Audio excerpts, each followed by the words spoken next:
Extended court date. Financially struggling Bolton fined prospective owner. Controversial Bassini Bolton have been granted a further stay of execution by the High Court, while controversial former Watford chairman Laurence Bassini has been confirmed as the club's prospective buyer.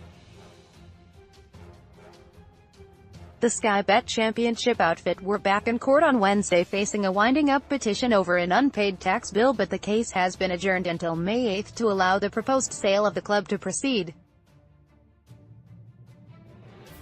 Bolton in relegation zone. The championship table in detail. This is the sixth time in the last 18 months that Bolton have faced a winding-up order, which could result in administration or liquidation. The latest one was issued in February by HMRC over debts of £1.2 million.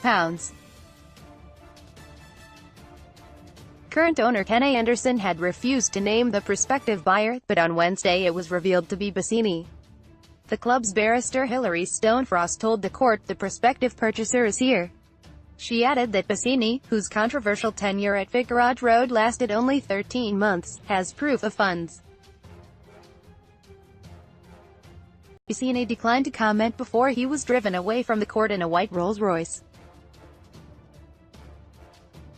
The 48-year-old has twice been declared bankrupt and was banned from holding a position of authority at an English Football League club for 3 years in 2013 for alleged financial misconduct while at Watford.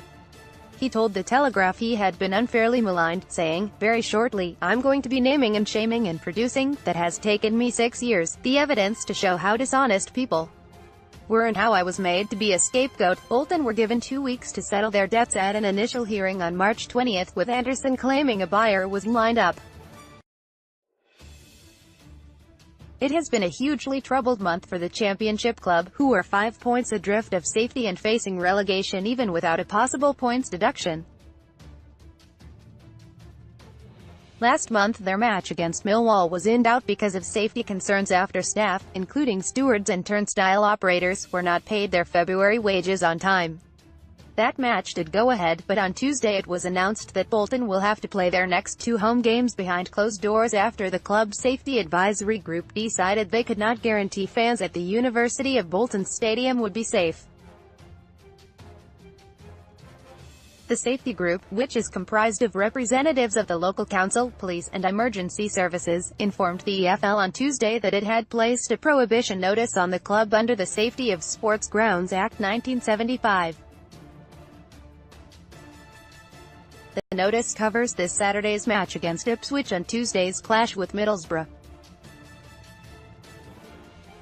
Anderson secured a stake in the club during an emergency buyout 3 years ago, alongside former striker Dean Holdsworth, then took majority control in 2017 after Holdsworth's Sports Shield company went into liquidation.